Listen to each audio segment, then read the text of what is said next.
Hello and welcome to the profession 365। दोस्तों, आज का जो टॉपिक है ना, एक ऐसे फोन कॉल के बारे में जो शायद दुनिया का डायरेक्शन बदल सकती है।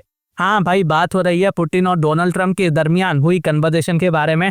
एक जबरदस्त और सीरियस फोन कॉल हुई है दोनों लीडर्स के बीच, जिसमें ईरान और इजराइल के बीच का जो कॉन्फ्लिक्ट है ना, जो अभी के लिए चल रहा है, उस पर बात हुई है, यूक्रेन पर बात हुई है, मिडिल ईस्ट पर बात हुई है। और बिलीव करो या ना करो, इसमें काफी कुछ अंदर ही अंदर डिसाइड हो रहा है दोस्तों। कुछ ना कुछ यहाँ पर खिचड़ी पक रही है जो हमें नहीं दिख रहा है। ठीक है, तो भाई सीन ये है कि पुतिन ने ट्रंप को कॉल किया और दोनों लीडर्स ने करीब 50 मिनट तक बात की। सोचिए, एक अमेरिकन प्रेसिडेंट 50 मिनट तक रशियन प्रेसिडेंट से बात करता है, तो ये कोई आम कन्वर्सेशन नहीं हुई है। ठीक है, ये हाई हेलो की कन्वर्सेशन नहीं हुई है, कुछ ना कुछ बहुत बड़ा मुद्दा था, तभी जाकर 50 मिनट तक ये दोनों ने बात किया है। ये कोई फॉर्मल हेलो हाई वाली बात नहीं थी, ये एक डीप पॉलिटिकल और स्ट्रैटेजिक लेवल की डिस्कशन थी। ठीक है, पुतिन ने गाइस यहाँ पर ना क्लियरली बोला के, ठीक है, यहाँ पर क्लियरली बोला कि इजराइल जो ईरान पर स्ट्राइक कर रहा है उसका रिजल्ट बहुत ज्यादा खतरनाक हो सकता है। आगे पुतिन ने कहा कि अगर ये सिचुएशन को कंट्रोल नहीं किया गया तो कुछ ना कुछ यहाँ पर मिडिल ईस्ट में बुरा हो सकता है, मिडिल ईस्ट आग में बदल सकती है। पुतिन ने यह भी कहा कि इस वक्त सिर्फ एक ही चीज यहाँ पर बचा सकती है और वो है डिप्लोमेसी। जी हाँ, डिप्लोमेसी। अब ट्रंप यहाँ पर क्या कहते हैं, बहुत अजीब सा पुतिन को कहते हैं। ठीक है, ट्रंप ने बोला कि हाँ भाई, सिचुएशन तो सीरियस तो है, वाकई में सीरियस है, लेकिन ट्रंप ने ना इजराइल के स्ट्राइक्स को इफेक्टिव बोला है। मतलब उसकी लैंग्वेज से ये फील हो रहा है कि भैया वो इजराइल के एक्शंस को टोटली सपोर्ट करते हैं। हालांकि वो खुलकर नहीं कह रहे, लेकिन इनडायरेक्टली ये कह चुके हैं पुतिन के साथ। लेकिन एक अच्छी बात ये थी कि ट्रंप ने बोला कि अगर पॉसिबल हो तो, ठीक है, अभी तो ईरान ने कैंसिल कर दिया है, लेकिन अगर पॉसिबल हो तो न्यूक्लियर टॉक्स ईरान के साथ दोबारा शुरू किए जा सकते हैं। तो एक तरह से ट्रंप समझने के लिए बैकडोर डिप्लोमेसी का सपोर्ट देना चाहता है। ठीक है, सबसे इंटरेस्टिंग पार्ट ये है कि भाई कि पुतिन ने खुद ही रशिया को मीडिएटर बनाने का ऑफर दिया है। ठीक है, रशिया खुद ही इजराइल और ईरान के बीच में मीडिएटर का रोल निभाना चाहता है। बोला कि रशिया तैयार है ईरान और इजराइल के दरमियान समझने के लिए, वो मीडिएटर का रोल करने को पसंद करेगा।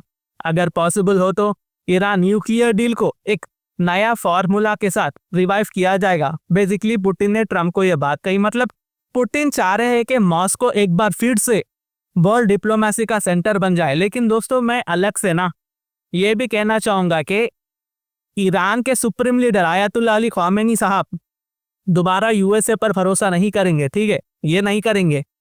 उन्होंने ऑलरेडी ये कह दिया है कि ईरान को अमेरिका की नीयत पता चल चुकी है। जब इजराइल ने ईरान पर डेडली स्ट्राइक किया था, अब हम अमेरिका पर भरोसा नहीं करेंगे, क्योंकि क्लियरली अमेरिका यहाँ पर वन साइडेड इजराइल को सपोर्ट कर रहा है। देखिए, ये बहुत बड़ी स्टेटमेंट है। इसके बाद शायद ईरान टेबल पर बैठेगा या नहीं, क्या पुतिन इनको समझाने में सफल होंगे या नहीं, ये तो आने वाले वक्त में पता चलेगा। अब दोस्तों, समझने वाली बात यह है कि ये सिर्फ एक फोन कॉल नहीं थी। ठीक है, ये एक सिग्नल था। पुतिन और ट्रंप, रशिया और अमेरिका चाह रहे हैं कि दोनों देश फिर से एक टेबल पर बैठकर, एक मेज पर बैठकर ग्लोबल प्रॉब्लम्स को सॉल्व करे, मुज़ाकरात करे। चाहे वो ईरान हो, यूक्रेन पे हो, अफ्रीका पे हो, यूरोप पे हो, मिडिल ईस्ट पे क्यों ना हो, सब प्रॉब्लम्स लेकर वो लोग सॉल्व करेंगे।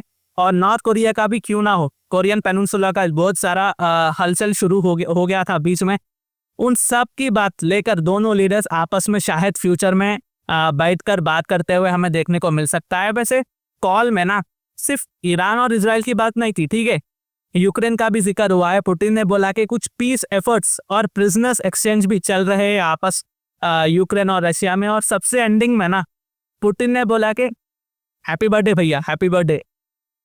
पुतिन ने आखिरी बात में ट्रंप को विश किया, क्योंकि 14 जून को ट्रंप का बर्थडे था।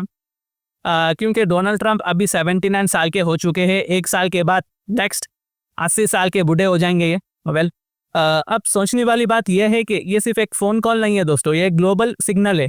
ठीक है, ये एक ग्लोबल सिग्नल है। दोनों सुपर पावर्स, एक तरफ रशिया, दूसरी तरफ अमेरिका, यहाँ पर अब मिडिल ईस्ट के कार्ड्स को दोबारा से खेलने वाले हैं। अब ये कैसा खेलेंगे, किसके डिसीजन में क्या आ जाएगा, ये तो फ्यूचर में ही पता चलेगा। ठीक है, अगर न्यूक्लियर टॉक्स दोबारा होते हैं ना, तो इसका असर डायरेक्टली इजराइल, ईरान और इवन इंडिया तक पहुंच सकता है। तो दोस्तों कोई बड़ी बात नहीं है, आने वाले समय में ना हमें कुछ बहुत बड़ी इसके रिलेटेड खबर देखने को मिले कि रशिया अमेरिका मिलकर कुछ बड़ा यहाँ पर कर चुके हैं या करने वाले हैं, या मीडिएटर का रोल निभाएंगे, या ईरान को पकड़कर, इजराइल को पकड़कर ये डील या वो डील साइन करवा दे, पैक्ट करवा दे। ये तो आने वाले समय में ही पता चलेगा। तो ये कुछ अपडेट्स थी जो मैंने आप तक लाया है। अगर मेरी वीडियो इन्फॉर्मेटिव दिखे तो इंटरनेशनल अफेयर्स के लिए आप मेरे चैनल को सब्सक्राइब कर सकते हैं। Thank you for watching, thank you for listening and always say God bless you all.